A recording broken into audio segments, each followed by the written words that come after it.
طبیعت صحت مزاج بالکل ٹھیک ہے. مرال کیسے ہیں؟ زبردست. Up to sky. زبردست. اب ہم نے آج جو ڈسکس کرنا ہے وہ ہم نے لاسٹ ٹائم جو بات ہم نے چھوڑی تھی کہ جو وٹامنز ہم نے سمجھ لیے تھے اور وٹامن ڈی جو کہ ہڈیوں کا وٹامن ہے اس کا نام ہم نے رکھ دیا تھا کہ یہ گولز ہیں. یعنی کہ اگر ہم نے لائف میں کسی سمت آگے بڑھنا ہے تو اس کے لیے ضروری ہے کہ ہم اپنے سب سے پہلے گول سیٹ کریں.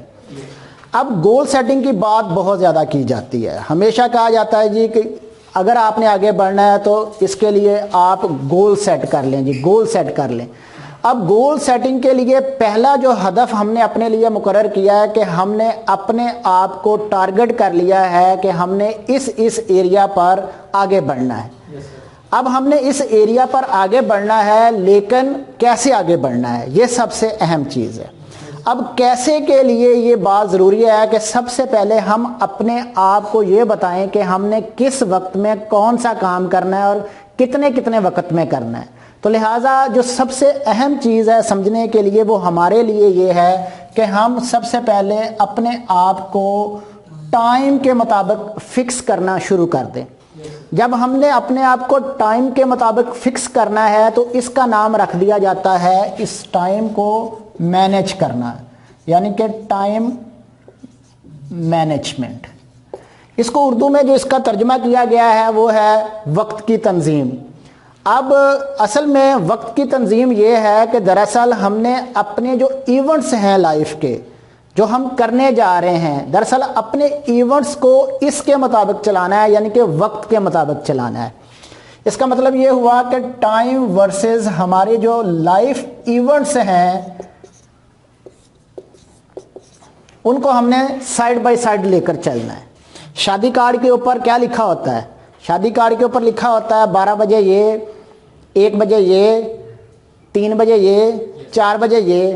اور جو چیز جس طرح سے لکھی ہوتی ہے یہ اپنی ان کیا کہتے ہیں لوگوں کو بلانے کے لیے جنہوں نے آ کر اس کے اندر پارٹیسپیٹ کرنا ہے.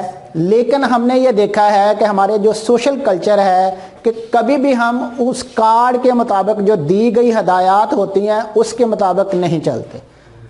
کچھ لوگ چلتے بھی ہیں اور ان کو کہا جاتا ہے یہ بڑے اسٹرکٹ ہیں. اس کا مطلب ہے کہ جو لوگ ٹائم کے مطابق چلتے ہیں ہماری سوسائٹی ان کو اسٹرکٹ خیال کرتی ہے. لیکن ہم نے بطور پروفیشنل یہ سمجھنا ہے کہ یہ کوئی اسٹرکٹنیس نہیں ہے. رائٹ. یہ ہے کہ ہم نے اپنے ٹائم کی قدر کی, ہم نے اپنے ٹائم کو اپنے لیے اہم سمجھا اور اپنے تمام ٹاسک کو وقت ٹائم اور اس کے مطابق کرنے کی کوشش کی. اب یہ ہے کہ ہمارا جو سب سے پہلا گول ہے وہ گول کیا ہے ہمارا؟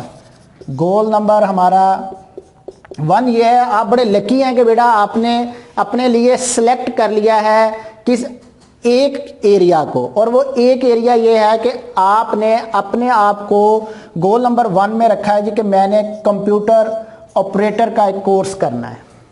رائٹ. اب آپ کو ان جرنل یہ بتا دیا گیا ہے کہ آپ نے یہ جو کورس کرنا ہے اس کا جو ڈیوریشن ہے وہ 6 ماہ ہے.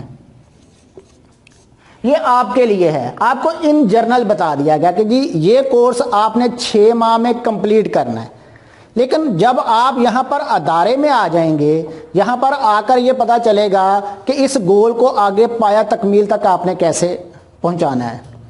اب آپ اس کو دیکھ لیں کہ 5 ڈیز آپ ڈیلی اس کو کر رہے ہیں. اب 5 ڈیز جب آپ ڈیلی کرتے ہیں تو اگر آپ 5 ڈیز کی ہم بات کرتے ہیں تو 5 ڈیز میں آپ کیا کرتے ہیں کہ ڈیلی اپنا کتنا ٹائم لگا رہے ہیں اس کے اوپر؟ 7.5 گھنٹے آپ روزانہ اس کو دیتے ہیں, جس میں آپ کے آدھا گھنٹہ آپ کی بریک ہے اور 7 گھنٹے آپ اپنے تھیوری اینڈ پریکٹیکل کو دے رہے ہیں. جب ہم 6 ماہ کو تھیوری اور پریکٹیکل پر ایڈجسٹ کرتے ہیں تو اس کی جو بائفرکیشن آتی ہے وہ کچھ اس طرح سے ہے کہ جو آپ کو یہاں پر ہم لیکچر دیتے ہیں, جو آپ کے لیے ہم نالج ٹرانسفر کرتے ہیں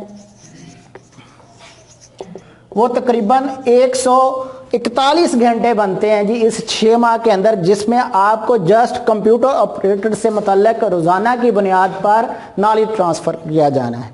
अब जब हम इसकी डेली बाइफरकेशन करते हैं कि डेली आपको टाइम कितना दिया जाएगा इसके लिए, तो आपको पता है कि ज़्यादा से ज़्यादा आपका लेक्चर 40 या 45 मिनट का होता है और रिमेनिंग टाइम आप अपना स्किल सीखने में लगा देते हैं। लेकिन ये वही स्किल आप सीखते हैं जिसके बारे में आपको इल्म फ्राहम कर दिया जाता है, जो आपको प्रोसीजर समझा दिया जाता है। इसका मतलब ये हुआ कि प्रोसीजरल नॉलेज आप यहाँ से गेन कर रहे हैं। इसके साथ साथ आप अपना प्रैक्टिकल करते हो। दरअसल ये जो प्रैक्टिकल है ये आपकी स्किल है। अब आप अपने आप को जो स्किल से बहरावर कर रहे हैं, स्किल से आप मुतारफ़ करवा रहे हैं, अपने हाथों को ट्रेन कर रहे हैं, अपनी मेमोरी को आप ट्रेन कर रहे हैं। इसके लिए जो आप अपना टाइम लगाते हो वो लगाते हो तकरीबन 563, यानी कि 563 आवर्स जो है वो आपने लगाने हैं हमारे पास यहाँ पर। अंडरस्टैंड? ये आपका जितना भी ये मैंने आवर्स लिखे हैं ये आपके 6 माह के आवर्स लिखे हैं मैंने। कितने माह के आवर्स लिखे हैं? 6 माह के आवर्स लिखे हैं। तो इसके साथ साथ आप अपनी प्रोफेशनल डेवलपमेंट के लिए लाइफ स्किल्स भी सीख रहे हैं। अब इसके लिए हमने जो 6 माह में टाइम रखा है लाइफ स्किल्स एंड एंटरप्रेन्योरशिप के लिए वो 80 आवर्स रखे हैं। अब 80 आवर्स 6 माह के हैं, लेकिन अगर हम इसकी डेली बात करें तो डेली आपके लिए ये लेक्चर नहीं होता, बल्कि एक वीक में आपके पास 2 लेक्चर्स होते हैं, जिसको हम कहेंगे कि 40 मिनट का अगर एक सेशन होता है तो 2 दिन लगातार अगर हम करते हैं तो ये 1 घंटा और 20 मिनट यानी कि 80 मिनट बनते हैं। तो हम आपको यहाँ पर मिनट्स के लिहाज से लेकर चल रहे हैं और आपको पर वीक आवर्स की स्टडी हम करवा रहे हैं। इसी तरह से अब आपको ये समझने का मौका मिलेगा कि आपने अपने लिए चीज़ों को प्रायोरिटाइज करना है। प्रायोरिटाइज से मुराद ये है कि आप लाइफ में बहुत कुछ करना चाहते हैं, राइट? अब उस जो बहुत कुछ करना चाहते हैं वो कहीं ना कहीं 1 से स्टार्ट होगा, 1 के बाद 2, 2 के बाद 3, और बेहतर यही है कि आप जब इस तरह का कोई काम कर रहे हो तो एक वक्त में एक काम करें, क्योंकि ऑब्वियसली आप तकरीबन 7.5 घंटे आप इसके लिए रोजाना लगा रहे हैं। अब दौर है मल्टीटास्किंग का। क्या क्या दौर है?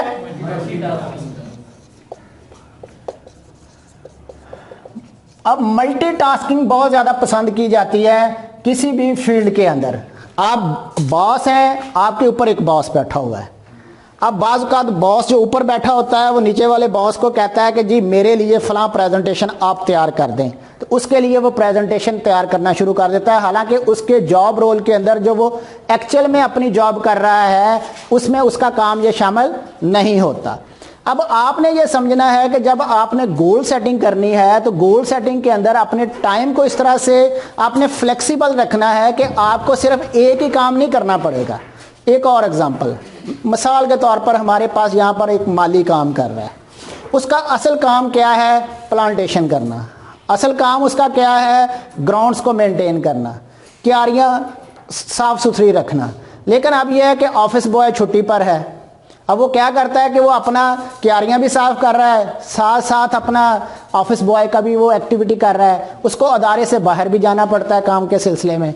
अंडरस्टैंड कर रहे हैं? अब ये है कि जनाब ऑफिस बॉय मौजूद है लेकिन माली काम कर रहा है, उसका असल जॉब रोल क्या है? प्लांटेशन करना। फिर दोबारा से ये है जी आज गार्ड नहीं है, तो हो सकता है कि उसको कह दिया जाए कि भैया आज आपने अपना एक ये जो असल जॉब रोल है इसको आपने छोड़ना है और आज आपने गार्ड की ड्यूटी करनी है।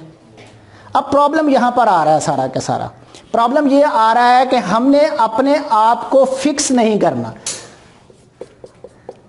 प्रॉब्लम फिक्स करने पर आ गई है। ये आ गई है कि जितने भी हमारे एम्प्लॉय बनते हैं या जितने भी लोग लेबर मार्केट में जाते हैं वो ये कहते हैं कि ऐ मेरा काम नहीं हैगा, मैं इस काम दे पैसे नहीं लेंदा। असल प्रॉब्लम यहाँ पर आ गया है, जबकि एम्प्लॉयर आपसे डिमांड जो कर रहा है वो थोड़ी सी डिफरेंट कर रहा है। वो ये कह रहा है कि जी जनाब आपको असल जॉब रोल के साथ ये काम भी करना पड़ेगा। या एक क्या कह देते हैं गार्ड है, वो उसने 8 घंटे ड्यूटी की है, उसके बाद वो फ्री था, उसने 12 घंटे उसकी जॉब है, उसने कहा चले जी मैं लॉन देख लेता हूँ, मैं माली का काम कर लेता हूँ साथ। अंडरस्टैंड? اب جس طرح سے آپ نے اپنے آفسز میں جانا ہے، وہاں پر صرف یہی کام نہیں ہوگا کہ آپ نے جا کر کرسی پر بیٹھ جانا ہے اور وہی بس آپ کو کام دے دیا جائے گا اور آپ نے کیا کہتے ہیں کہ وہی کام کرنا ہے، اس طرح سے نہیں ہونے والا. تو آپ نے اپنے آپ کو ملٹی ٹاسکنگ کے اوپر لے کر جانا ہے. اب ملٹی ٹاسکنگ کے لیے ضروری ہے ٹائم کو مینج کرنا آنا چاہیے آپ کو، کہ آپ کا جو اصل جاب ہے، جو اصل جاب رول ہے وہ بھی ڈسٹرب نہ ہو، اور آپ کو جو ایک اضافی ٹاسک دے دیا گیا ہے اس کو بھی آپ احسن طریقے سے پورا کر لیں. اب دیکھا یہ جاتا ہے پروفیشنل لائف کے اندر جو اس کو ایکسٹرا کام دیا گیا تھا اس میں اس کی پرفارمنس کیسی تھی، رائٹ؟ تو آپ اپنے مائنڈ میں بٹھا لیں کہ اصل کام تو آپ نے کرنا ہی کرنا ہے، لیکن اس کے ساتھ ساتھ جو امپورٹنس یا ویلیو بنتی ہے وہ اضافی کام کرنے کی بنتی ہے. تو اس لیے آپ نے اپنے آپ کو ہمیشہ تیار رکھنا ہے ملٹی ٹاسکنگ کے لیے. تو اس لیے میں آپ کو بار بار سجیسٹ کر رہا ہوں کہ آپ جب 7.5 گھنٹے یہاں پر کام کر لیتے ہیں، اس کے بعد آپ 1 گھنٹہ بریک کریں، اس کے بعد ضرور اپنے آپ کو کسی نہ کسی ایک اور شعبے کے اندر اپنے آپ کو اٹیچ کر لیں، منسلک کر لیں، کہ یہاں سے آپ سیکھ کر جائیں اور باہر آپ اپنے لیے کوئی ایسی جاب ڈھونڈ لیں جو کہ آپ کے اس کورس سے بالکل متعلقہ ہو. جیسے HVAC والوں کو ہم یہ گائیڈ کرتے ہیں کہ آپ 7 گھنٹے ہمارے پاس یہاں پر آپ سکل سیکھیں، اس کے بعد آج کل سیزن آ گیا ہے، آپ جائیں شاپس کو جوائن کر لیں، اور سیزن کے اندر ان کی شاپس تقریباً رات 12 بجے تک ان کا کام چلتا رہتا ہے. اب مزید جا کر 4-5 گھنٹے اسی سکل سے متعلق مزید پریکٹیکل کریں. اب والنٹیئر کریں، یہ نہ دیکھیں ابھی کہ مجھے پیسے ملیں گے، اس کے عوض مجھے کیا ملے گا، میں یہاں پر ٹائم لگا رہا ہوں، پیسوں کا نہ سوچیں. ابھی سیکھنے کے مرحلے میں پیسوں کا مت سوچیں ابھی. انڈرسٹینڈ؟ یہ ایک طرح کی آپ کی انویسٹمنٹ ہے اور وہ ٹائم آپ اپنے اوپر انویسٹ کر رہے ہو. جیسے میں نے آنے سے پہلے یہاں پر جب ہم آئے اپنی بات چیت سٹارٹ کی تو میں نے آپ سے کہا جی آپ ہمیں صرف ایک چیز دے رہے ہیں، اور وہ کیا چیز دے رہے ہیں آپ ہمیں؟ ٹائم. یہ ہم آپ کا ٹائم آپ کے لیے یوٹیلائز کروا رہے ہیں، اور اس کے اندر اب ہم پر یہ ڈپینڈ کرتا ہے کہ ہم اس ٹائم کو کتنے احسن طریقے سے یوٹیلائز کرواتے ہیں آپ کو، رائٹ؟ تو اس کے لیے ضروری ہے کہ آپ ہر اس بات کو سمجھ لیں جو کہ ایک ٹائم کی مینجمنٹ کے اندر آتی ہے. آپ نے ذاتی طور پر اپنے 24 گھنٹے کے اندر اپنے کام کو، ہر ٹاسک کو پرائورٹائز کرنا سیکھنا ہے کہ کون سا ٹاسک میں نے کس وقت کرنا ہے. یعنی کہ پرائورٹائز سے مراد کیا ہے؟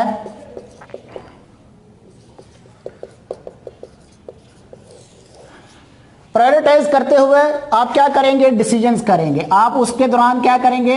فیصلے کریں گے کہ جناب کہ میں نے کون سا کام سب سے پہلے کرنا ہے. تو لہٰذا جب آپ ٹائم مینجمنٹ کرتے ہیں، پرائورٹائز کرتے ہیں، تو اس وقت آپ کیا کر رہے ہوتے ہیں؟ فیصلے کر رہے ہوتے ہیں، اپنے ڈیسیجنز کر رہے ہوتے ہیں. اسی دوران آپ کے تھاٹس زیادہ سے زیادہ آ رہے ہوتے ہیں. اسی دوران آپ کی کریٹو سینس، جو کریٹو تھنکنگ ہے وہ چل رہی ہوتی ہے کہ واٹس سم تھنگ نیو، کہ آپ نے کیا نیا کرنا ہے، کیا نیا کرنا ہے. ایک تو یہ ہوتا ہے کہ ہم اپنی ایک روٹین سیٹ کر لیتے ہیں، جی صبح میں نے اٹھنا ہے، میں نے ناشتہ کرنا ہے، میں نے تیار ہونا ہے، میں نے VDI کے لیے نکل جانا ہے، اس کے بعد میں نے وہاں پر پہنچ کر اسمبلی اٹینڈ کرنی ہے، اس کے بعد میں نے کلاس میں جانا ہے، اس کے بعد میری اٹینڈنس ہوگی، اس کے بعد ہمارا لیکچر ہوگا، اس کے بعد ہماری اسکل سٹارٹ ہو جائے گی. اب اسکل ٹریننگ کے بعد کیا جی؟ بریک آ جائے گی. بریک کے بعد میں کھانا کھانے کے لیے جاؤں گا، میں نماز پڑھوں گا، اس کے بعد میں واپس آ جاؤں گا. دوبارہ سے جو میری اسکل کی ٹریننگ رہ گئی تھی اس کو میں نے مکمل کرنا ہے. اب مجھے چھٹی ہو گئی، اب میں نے واپس گھر جانا ہے. تو ایک روٹین بنی ہوئی ہے. اب گھر جانے کے بعد ہر ایک کو اپنا پتا ہے کہ اس نے اس کے بعد کیا کرنا ہے، رائٹ؟ نماز کا ٹائم ہو گیا جی، عصر کا ٹائم ہو گیا، میں نے عصر کی نماز پڑھنی ہے. مغرب کا ٹائم ہو گیا، مغرب کی نماز پڑھنی ہے. عشاء کا ٹائم ہو گیا ہے تو عشاء کی نماز پڑھنی ہے. انڈرسٹینڈ کر رہے ہیں؟ تو آپ چیزوں کو ایک سیکوینس کے اندر لے آتے ہو. تو آپ کی کچھ کام ایسے ہوتے ہیں جو روزمرہ کی ایک روٹین بن جاتی ہے جو آپ نے کرنے ہی ہوتے ہیں. اب اصل میں یہ ہے کہ ہمیں یہ پتہ نہیں رہتا کہ کون سا کام ہم نے کب کرنا ہے، اور خاص طور پر پروفیشنل بنتے ہوئے آپ نے اپنے ٹائم کو بہت زیادہ کی امپورٹنس دینی ہے. اب کی امپورٹنس سے مراد کیا ہے کہ آپ نے اپنے آپ کو یہ بتاتے رہنا ہے کہ میرا ٹائم میرے لیے کتنا اہم ہے. دیکھیں بھی جو زندگی کے اندر کامیاب ہو جاتے ہیں ان کے پاس 24 گھنٹے ہوتے ہیں، اور جو ज़िंदगी के अंदर नाकाम रहते हैं उनके पास भी 24 घंटे थे। क्या बात हुई कि जिन्होंने 24 घंटे को अपने लिए इस्तेमाल किया उसी के अंदर रहकर वो कामयाब हो गए। लेकिन क्या वजह ऐसी बनी कि 24 घंटे के अंदर जिसके पास 24 घंटे थे उसने अपने आप को उतनी ज़्यादा एडजस्ट नहीं किया और वो नाकाम रह गया। अब ऐसे लोग जो नाकाम रह जाते हैं उनके पास सिवाय बहानों के और कोई चीज़ नहीं बचती, राइट। तो जो टाइम को यूटिलाइज नहीं करता वो बहाने करता है, जो टाइम का बेहतरीन इस्तेमाल नहीं करता वो अपने आप को कोई ना कोई ऐसा उज़र देने के लिए तैयार रहता है कि जनाब कि मेरे पास ये इसकी वजह है, ये दलील, और बड़ी सॉलिड दलील लेकर वो फिर रहा होता है। उसके बारे में कहा जाता है कि लुक बिजी डू नथिंग। वो बज़ाहिर बड़ा मसरूफ़ दिखाई देता है लेकिन जो एक्शंस होते हैं वो नहीं कर रहा होता। तो लिहाजा ज़रूरी है कि आप अपने लिए टाइम मैनेजमेंट की इम्पोर्टेंस को समझें इस लेवल पर, राइट। बड़ी बड़ी क्या कहते हैं ऑर्गेनाइजेशंस के अंदर अब टाइम मैनेजमेंट की सिर्फ ट्रेनिंग करवाई जाती है कि टाइम को किस तरह से मैनेज करना है। उनको ये बताया जाता है कि आपने अपने टास्क को प्रायोरिटाइज किस तरह से करना है। उनको ये समझाया जाता है कि उन्होंने क्रिएटिव थिंकिंग कैसे करनी है, उन्होंने एनालिसिस कैसे करने हैं, उन्होंने अपने डिसीजंस कैसे करने हैं। तो अगर हम इस लेवल पर, वोकेशनल ट्रेनिंग के लेवल पर, हम मैट्रिक के लेवल पर अभी से अपने आप को वो जो मैनेजमेंट की बातें हैं वो सीखना शुरू कर लें। इसके लिए कोई ऐसी रॉकेट साइंस नहीं है कि आप इसको सीख ना सके, राइट। कि जो दूसरे कर सकते हैं और आप नहीं कर सकते, तो क्या आप कर सकते हैं? क्या कर सकते हैं? क्या कर सकते हैं आप अपने लिए? यस, ये अगर आपको थीम आपके माइंड में बैठ गया है कि yes I can do it, I am the best, जब आप अपने आप को बेस्ट के लेवल पर रखेंगे, छोड़ दें आप इस चीज़ को कि आप किस गली मोहल्ले से निकल कर आए हैं, छोड़ दें कि आपके मौशी हालात किस तरह के हैं, छोड़ दें इस तरह से कि आज घर के अंदर क्या झगड़ा हुआ है, क्या परेशानी हुई है, इस बात से निकल आए, राइट। कल मैं एक बच्चे से मिला और वो छुट्टी के वक्त जा रहा था, तो मैंने उसका जब हैंडशेक किया तो उसके हाथ बहुत ज़्यादा ठंडे थे। तो मैंने कहा कि ये क्या वजह है, इसके पीछे रीज़न है कोई ना कोई, क्या वजह है? तो उसने अपने घर की परेशानी, हालांकि वो 4 बजे जा रहा है छुट्टी करके, लेकिन वो जो सुबह घर के अंदर उसका मामला हुआ था वो बच्चा पूरा दिन उसी के अंदर बैठा रहा, वही सोचता रहा, और उसने अल्टीमेटली मुझे ये अपनी दुख भरी आंखों के साथ जो है वो बताया है कि सर मेरे वालिद साहब की डेथ हो गई है और सारी जिम्मेदारी अब क्या कहते हैं मेरे कंधों पर आ गई है। तो मैंने उसको उस वक्त क्या कहते हैं हिम्मत बढ़ाने की कोशिश की, उसको ये कहने की कोशिश की कि बेटा इस स्किल की मदद से आप बहुत आगे जाने वाले, लेकिन फॉर द टाइम बीइंग एक परेशानी ज़रूर है। अब वो देखें कि एक ऐसा बच्चा जिसका वालिद जो है वो इस दुनिया से जा चुका है और वो अकेला अब उस घर का सरबराह है, अब उसके पास जो है वो खाने के लिए इतने पैसे भी नहीं हैं, लेकिन उसकी डेडिकेशन को सलाम है कि उसने अपने आप को ये बेहतर समझा है कि वो जाकर दूसरों के आगे हाथ फैलाए। उसने ये बेहतर समझा है कि मैं किसी को दर दर की ठोकरें खाऊं। उसने ये बेहतर समझा है कि मैं क्या कहता हूं कि जाकर जो है किसी इंस्टीट्यूट के अंदर जाकर दाखला लेता हूं और स्किल से अपने आप को जो है वो रास्ता करता हूं और उसके बाद उस स्किल की बुनियाद पर अपनी रोजी रोटी का इस्तेमाल करूंगा। लेकिन वो वक्ती परेशानी में है, राइट। हम में से हर कोई इस वक्ती परेशानी से निकलने के लिए मुख्तलिफ सद्देबाब करने की कोशिश करता है, राइट। तो हमेशा ये कहा जाता है कि ये वक्त जो आया है बुरा वक्त, ये सदा नहीं रहना, इसने गुजर जाना है। तो हमेशा होप फॉर द बेस्ट रखना है और बेस्ट के लिए एफर्ट करते रहना है और अपने आप को टाइम मैनेजमेंट और अपने लाइफ के इवेंट्स को आपने फ्लेक्सिबिलिटी के साथ इसको एडजस्ट करते रहना है। और इसके लिए आपने अपने गोल्स सेट करके उसको आपने मंथ्स की बाइफरकेशन और आवर्स की बाइफरकेशंस पर आपने आते चले जाना है और उसको लिखते चले जाना है कि डेली मैंने कितना वक्त किस किस चीज़ के लिए रखना है। मैं उम्मीद करता हूं कि आज आपको टाइम मैनेजमेंट जो और वर्सेस लाइफ इवेंट्स के हवाले से और मल्टीटास्किंग के हवाले से और अपनी प्रायोरिटाइज को फिक्स करने के हवाले से समझ आ गई होगी। थैंक यू सो मच जी। अल्लाह।